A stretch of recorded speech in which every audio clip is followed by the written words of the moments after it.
What's up, you guys? It's Mark with the Chumpcast. I'm back again with my comic book picks of the week, so stay tuned and let's do this.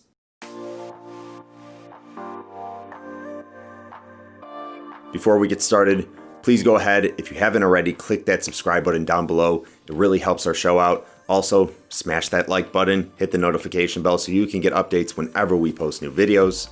I also want to mention some very important news. The greatest free virtual Comic-Con is returning.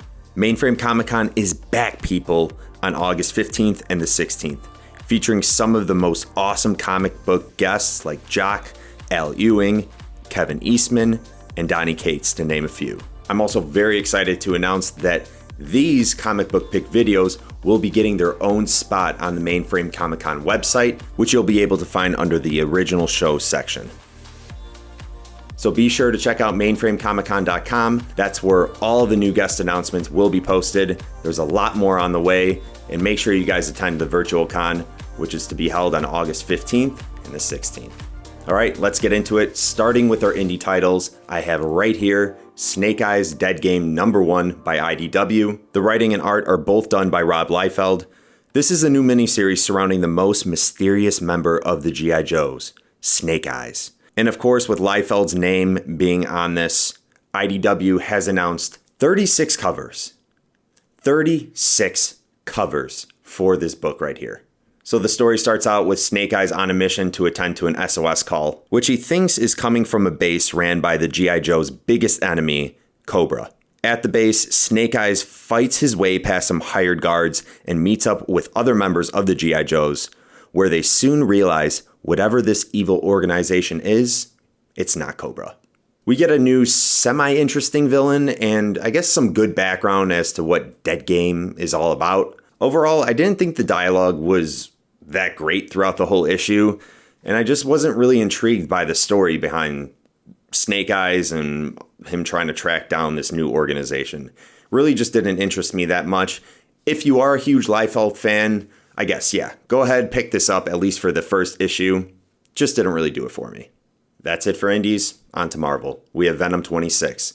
This is written by Donny Cates, and art is done by Iban Coelho. This issue was very solid. If you haven't already jumped on the Donny Cates Venom train, I would highly suggest you do so. Eddie Brock returns to NYC from Venom Island and is now back with his son Dylan, trying to figure out what the hell is going on with him and what connection he has to Null. We get this first appearance of Virus, who's a new Venom villain that rides a glider and throws exploding pumpkins just like Green Goblin or the Hobgoblin, but we still don't get Virus's true identity. Alright, I know you felt this coming.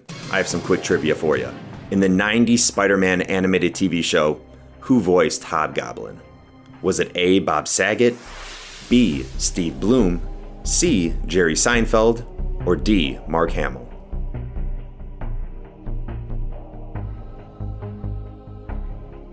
If you guessed D, Mark Hamill, you're right.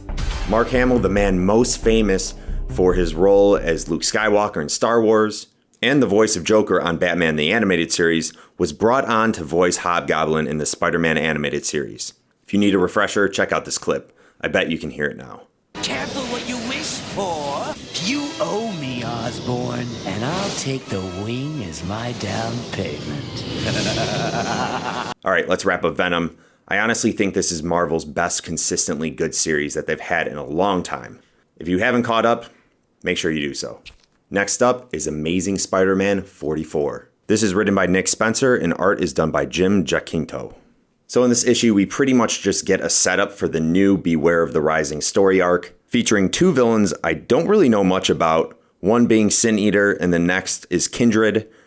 Not gonna lie, Kindred is pretty badass looking. Its first appearance was back at the start of this series in 2018, but honestly, I don't think the whole who is Kindred plot is gonna keep you invested enough in this story. I really just didn't care that much, and I've been reading this series on and off since its start. I gave this another shot since this new story arc has begun. I think I'm out. Last up for Marvel is Empyre #1. This is being written by Al Ewing and Dan Slott, and art is done by Valerio Scheiti. Marvel's Empyre #1 is finally here after being postponed months due to COVID. If you're unaware, this series is gearing up to be Marvel's crossover event of the year, involving a war between a number of species, including the Kree, Skrulls, humans, and Kotati. After reading this, I have not lost any interest in this war that's about to take place. This issue opens up where we left off with Empyre Fantastic 4-0. It's a bit slow, but the visuals really brought me back in at times, with some eye-popping colors by Marte Garcia and awesome character designs by Valero Shaiti. And I am especially liking the design of Ghost Rider and how they're portraying him so far. Nevertheless, we see that the stakes and tensions are higher than we could have ever imagined, and I truly think this is going to turn out to be the summer blockbuster of comics. All right, on to DC. First up, Catwoman 23. This is written by Sean Murphy and Blake Northcott, and art is done by Cyan Tormey. So this really piqued my interest when I heard that Sean Murphy was now going to be co-writing this Catwoman series. I especially love what he did with Batman the White Knight limited series that came out last year, and they brought in Snowflame. Snowflame, that late 80s DC villain that gets his superpowers from snorting a bunch of cocaine. Mind blown. This issue starts out with Catwoman going to Isla, Nevada, a tropical island where there's a high-profile auction with a bunch of villains in attendance. And of course, it's hosted by the Nose Candy King himself, Snowflame. We also get a first appearance of what appears to be a new Catwoman antagonist, or ally, who really knows. And a big cat shows up too. I thought this issue was great. Everything from Tormey's art to Murphy and Northcott's new introduction to this story and new setting for Catwoman, this has a lot of potential. Even considering the Snowflame ridiculousness, go check it out. Okay, Nightwing 72, written by Dan Jurgens and art is done by Ronan Cliquette. So I stopped picking this up back at the 40th issue or so. It was a series where I really enjoyed all of the characters. I'm a big fan of Nightwing. I loved all the villains they brought into Bloodhaven. It just eventually had an overarching story I wasn't a fan of, so I dropped it. Well, I saw that Punchline was getting her first Nightwing appearance in this issue, so I figured this might be a good issue to have. It's another Joker War tie-in, and if you watched my last comic book pick video, you know I wasn't too fond of the Detective Comics Joker War tie-in that they had. But man, was this some good stuff. So I don't want to completely spoil this, but I'll tell you that Nightwing now has full-on amnesia, and you would have known that if you read a handful of issues back. He is now calling himself, I guess, Rick Grayson is his name that he's going by. Yeah, I know it sounds kind of ridiculous, and it is, but this issue gets really twisted and really good, I promise.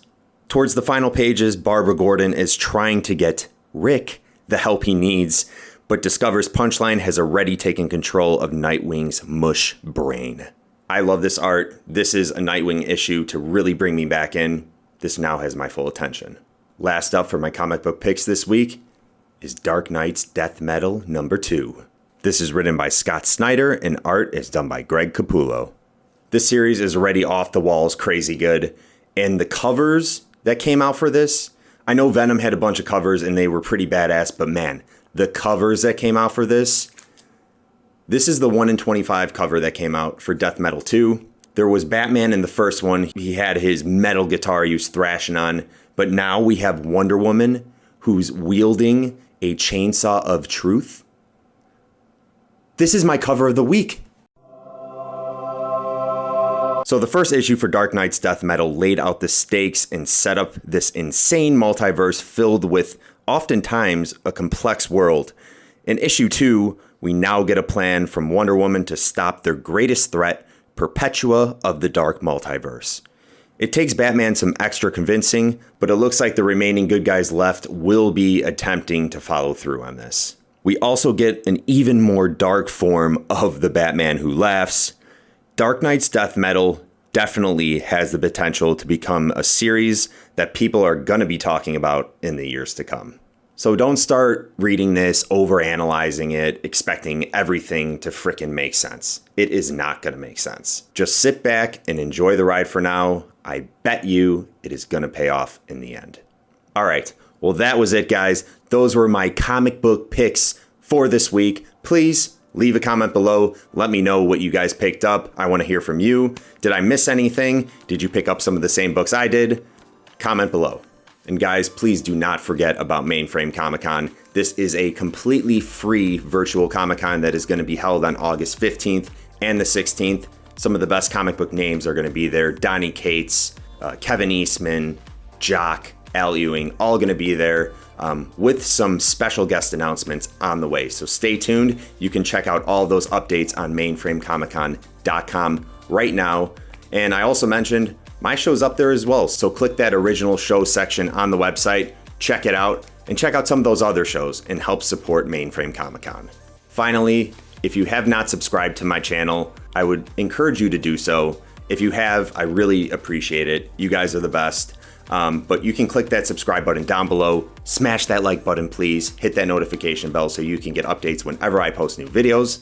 That's all I had, guys. Oh, one last thing. You can tell if you watched our last week's video that I have a new setup now. I am standing up. Standing up now. I'm not sitting in that corner anymore.